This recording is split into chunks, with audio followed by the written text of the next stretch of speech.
Guys, kalian calon mahasiswa yang sekarang ada niatan buat ngambil jurusan psikologi, atau kalian pengen ngambil jurusan psikologi tapi pengen tahu yang dipelajari apa aja sih? Di video kali ini aku bakalan bahas itu semua. So, tonton sampai habis and don't forget to subscribe.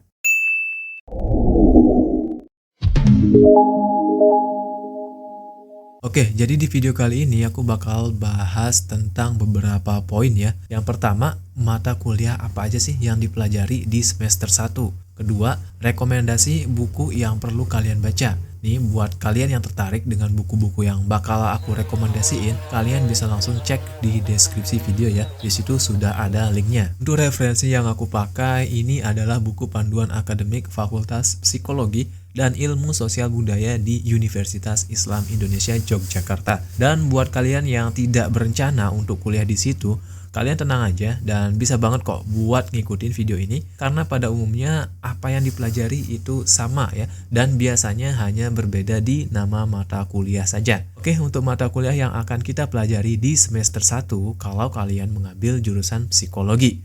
Yang pertama adalah Pendidikan Agama Islam dengan bobot 2 SKS. Dan buat kalian yang belum paham dengan sistem SKS, kalian bisa klik video aku sebelumnya di link pojok kanan atas ya. Kemudian yang kedua adalah Pancasila nih dengan bobot 2 SKS. Ketiga, Pengantar Psikologi dengan bobot 4 SKS. Keempat, Psikologi Sosial dengan bobot 6 SKS. Kelima, Bahasa Indonesia untuk Komunikasi Ilmiah dengan bobot 2 SKS. Keenam, Biopsikologi dengan bobot 3 SKS. Sehingga total beban SKS pada semester 1 adalah 19. Biasanya jumlah SKS di semester 1 ini masih paketan ya, atau ditentukan oleh kampus. Jadi kalian mungkin bisa mengatur jumlah SKS setelah di semester berikutnya, sesuai kebijakan kampus masing-masing. Dan kita akan bahas mata kuliah ini satu per satu. Yang pertama adalah Pendidikan Agama Islam. Kuliah kok belajar agama Islam lagi sih? Jangan salah ya, karena kalian akan berkuliah di UII atau Universitas Islam Indonesia, maka tentu kalian akan belajar nih tentang agama Islam. Tapi kalian nggak perlu khawatir, ini akan jadi membosankan karena topik-topik yang dibahas bisa sangat relate dengan apa yang kalian alami. Pembicaraannya pun akan lebih mendalam nih dibandingkan dengan ketika di sekolah dulu. Di kampus, kalian akan bertemu dengan orang-orang baru yang berasal dari berbagai kota di Indonesia. Pembelajaran juga akan lebih menyenangkan karena banyak mahasiswa yang kritis dan ini bisa banget ngebuka wawasan kalian. Orientasi pembelajaran di kampus itu lebih mendorong mahasiswa untuk berpikir kritis dan gak cuman nelen materi mentah-mentah ya. Jadi kalian akan rasain sendiri nih, belajar di kampus itu seru banget. Oh ya, karena bobotnya cuma 2 SKS, jadi kalian akan kuliah agama 1 kali pertemuan dalam seminggu selama 1 semester ya. Yang kedua, Pancasila. Nah, kalian juga akan belajar Pancasila nih.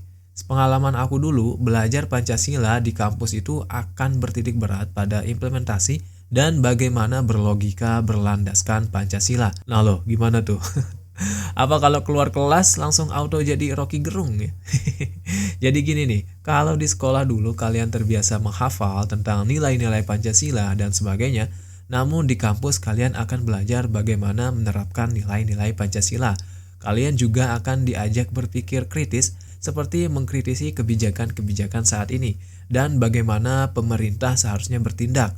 Tentu saja suasana kelasnya juga biasanya diwarnai dengan perdebatan-perdebatan santuy gitu ya, macam di ILC. Jadi siapin diri kalian ya. Ini juga bobotnya 2 SKS, jadi kalian hanya kuliah 1 kali pertemuan per pekan selama 1 semester. Ketiga, Pengantar Psikologi. Untuk mata kuliah ini, kalian akan belajar tentang psikologi dasar, mulai dari sejarah perkembangannya, metodologinya, aliran dalam psikologi, dan masih banyak lagi. Nantinya kalian juga akan ditugaskan untuk mereview jurnal-jurnal internasional, ngebikin makalah, terus dipresentasikan bareng kelompok kamu. Ini bakal ngelatih kalian bersosialisasi, berpikir kritis, dan meningkatkan kemampuan dalam mencari referensi. Karena ini bobotnya 4 SKS, jadi kuliah akan dilakukan sebanyak 2 kali pertemuan dalam seminggu selama 1 semester ya. Keempat, Psikologi Sosial. Di mata kuliah ini, kalian akan belajar tentang teori-teori dalam psikologi dan bagaimana kalian akan menjelaskan fenomena-fenomena sosial dengan teori-teori yang kalian pelajari. kalian akan menyelami bagaimana interaksi sosial akan mempengaruhi kondisi psikologis seseorang.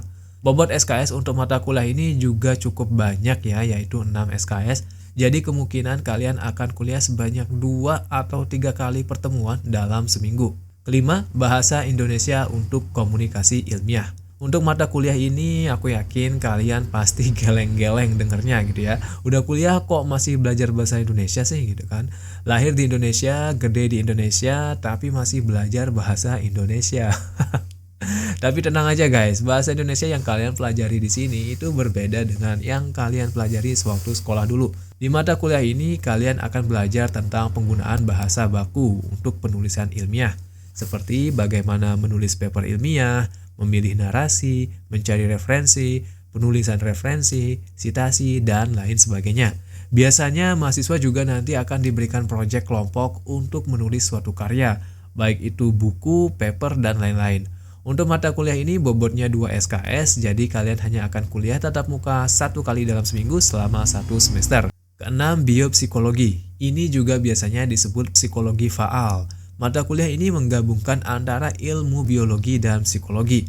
Jadi bayangin aja nih, jika biologi bertemu dengan pikiran dan perasaan manusia. Ketika kita bicara tentang biologi, kita bahas tentang organ tubuh, sel-sel, dan bagaimana semuanya bekerja sama. Nah, biopsikologi berfokus pada bagaimana hal-hal ini mempengaruhi pikiran, emosi, dan perilaku manusia. Misalnya, kita tahu bahwa otak adalah bagian penting dalam biopsikologi. Nah, dalam biopsikologi, para peneliti mencoba memahami bagaimana aktivitas otak mempengaruhi apa yang kita pikirkan dan rasakan. Mereka ingin tahu apa yang terjadi dalam otak saat kita merasa bahagia, merasa sedih, takut, atau marah. Selain itu, biopsikologi juga mempelajari bagaimana kondisi fisik kita, seperti pola makan, olahraga, dan tidur, itu dapat mempengaruhi kesehatan mental kita. Misalnya, makan makanan sehat dan tidur yang cukup dapat membantu kita merasa lebih baik secara mental. Jadi intinya, biopsikologi adalah tentang memahami koneksi antara biologi dan pikiran kita, sehingga kita dapat belajar lebih banyak tentang diri kita sendiri dan bagaimana kita dapat menjaga kesehatan fisik dan mental yang baik.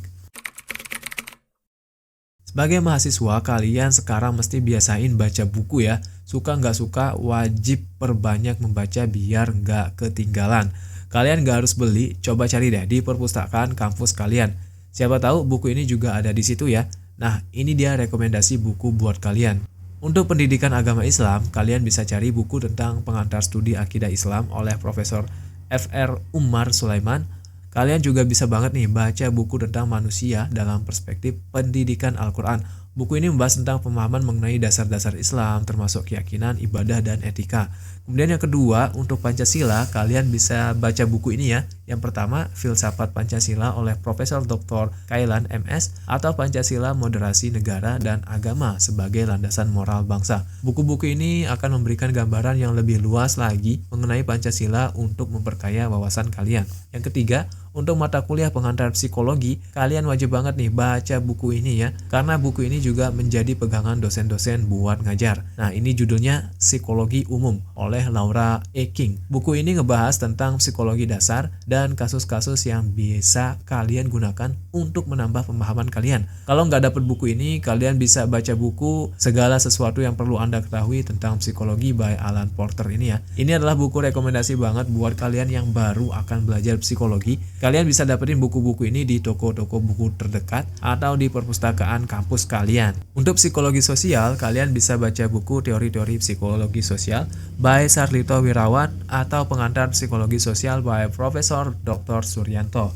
Untuk mata kuliah Bahasa Indonesia, kalian bisa banget nih baca buku tentang seri Terampil Menulis Bahasa Indonesia Paragraf ya by Profesor Dr. Djoko Saryono ini. Kalau nggak ada, kalian bisa cari buku yang membahas tentang kepenulisan ya, bagaimana tata cara menulis. Itu berguna banget. Yang terakhir nih, mata kuliah biopsikologi. Kalian bisa membaca buku Biopsikologi by J.W. Kalat atau Biopsikologi by John P.J. Pinnell gitu ya. Kalau nggak nemu, kalian juga bisa baca buku Acuan Psikologi Faal yang ini ya. Oke, itu dia pembahasan di video kali ini, dan di video berikutnya aku bakalan ngebahas mata kuliah yang akan kalian pelajari di semester 2 kalau kalian ngambil jurusan psikologi. So, stay tune terus di channel ini. See ya!